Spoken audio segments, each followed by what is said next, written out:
Welcome back to the Aspiring Home Cook with me, Trisha. In today's video, we're going to talk a little bit about homemade mayonnaise. Now, in the past, I've shared with you a quick and simple recipe for mayonnaise using an immersion blender. Now, if you've not seen that video yet, I'm going to leave a link to that video right here so that you can go check that out too. While that video was really popular, a lot of you came back with questions about using a traditional countertop blender in place of the immersion blender. I decided it was just going to be easier for me to do another video to help you understand the process better. Now, way back before I had my immersion blender, I used a traditional benchtop blender to make my mayonnaise, and that's something that most households tend to have. So if you don't have an immersion blender, this video is for you. While the list of ingredients for the mayonnaise is exactly the same, the process just changes a tiny bit. So let's go on over to the kitchen counter and take a look at how that's done. I'm using one large, fresh, free-range egg. I'm starting off with 3/4 of a cup of sunflower oil. You can use any mild flavored oil. I've got about 1 teaspoon of regular sugar here. You can add as much or as little as you'd like to taste. 1/2 teaspoon of mustard seeds, 2 teaspoons of apple cider vinegar, and I'm going to add a little bit of salt to taste. Not the entire amount that's here, just as much as needed. We're going to start by placing all of our ingredients, except for the oil, into the jar of a blender.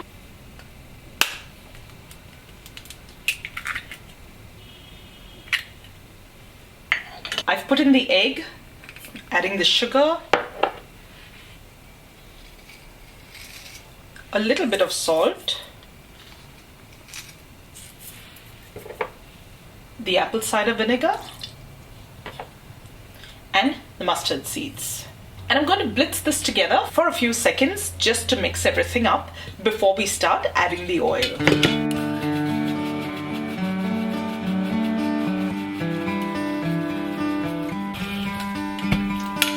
So that was just a few seconds, about 5 to 7 seconds. And you'll end up with a mix that looks like this. You can scrape down the sides so that all the mustard seeds get blitzed up evenly. And that's what I'm going to do right now. And I'm going to run that through one more time for a few seconds again.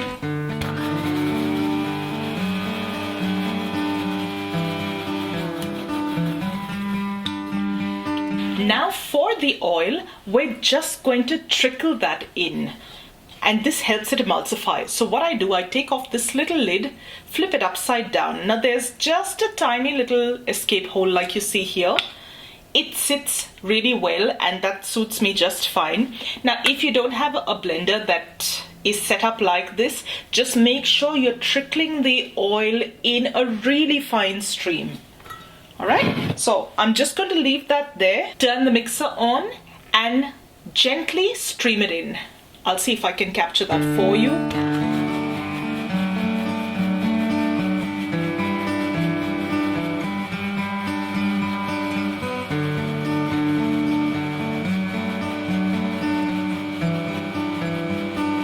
From time to time, I feel that if the oil's not draining through, I just lift the lid and that creates a little more airflow and it tends to flow much easier. I'm just going to continue in the same manner till I'm done with that 3/4 of a cup of oil.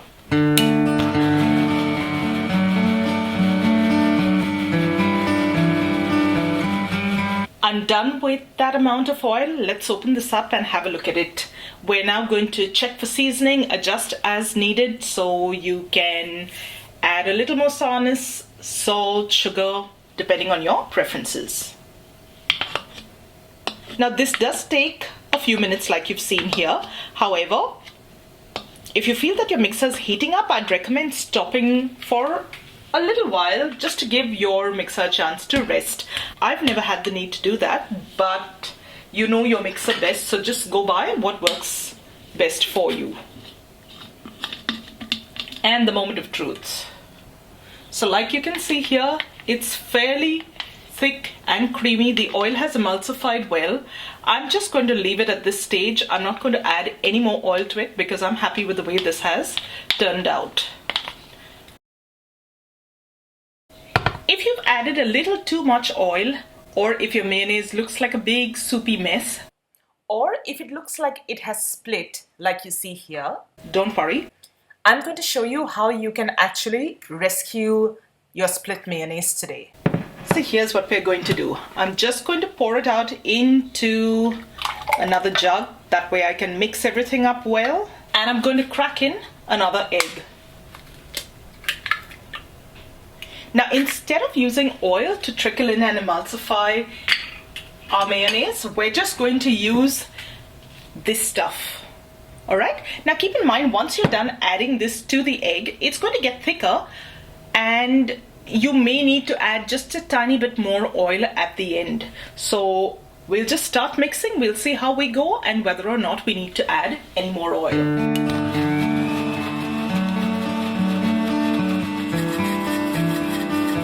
If you have trouble sending your split mayo through, just use a little toothpick to help it on its way. But like you can see here, it just goes down given a little time. Now it may get a little difficult as you're left with only the thicker curd of the mayo. So I'm just going to pour that in very slowly and blitz it. There's not much left and this is really the thick part of the mayonnaise, so I'm not too worried about it. I'll open the lid and show you what it looks like right now.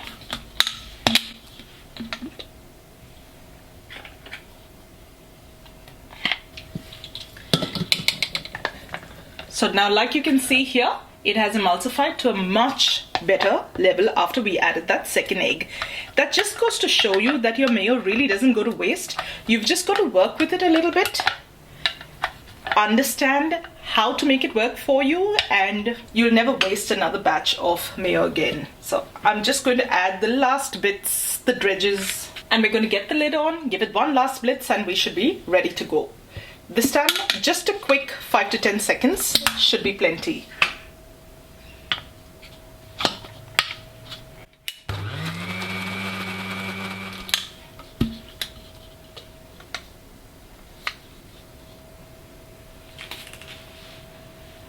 And there you go. You've got a nice creamy mayo that we've rescued from a previous batch of mayo that has split up. Let's have a look at this mayo, shall we?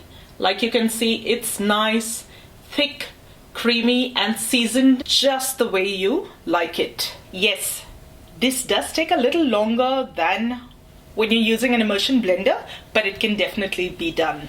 So all that's left to do is pop your lid on, and this should stay really well in the refrigerator for a week to 2. I've never had any issues with storing it for that long. So I hope you enjoyed today's quick and easy video, and I hope you found those little tips useful on how to rescue your mayo. If you did, don't forget to give this video a thumbs up and share it with family and friends that you think might enjoy it. As always, I'll leave a link to the complete recipe down in the description box below. I'll also leave the link to making mayonnaise using an immersion blender. Now that method takes literally 30 seconds to pull it off. So I'll leave those links down for you. If you haven't done so already, do subscribe to my channel. I've got loads of new videos coming up. Once you subscribe, don't forget to click on that little bell icon right next to it so that you get notified every time a new video gets uploaded. Thank you so much for joining me today, guys. I'm going to see you really soon with another delicious recipe. So till then, take care. Bye.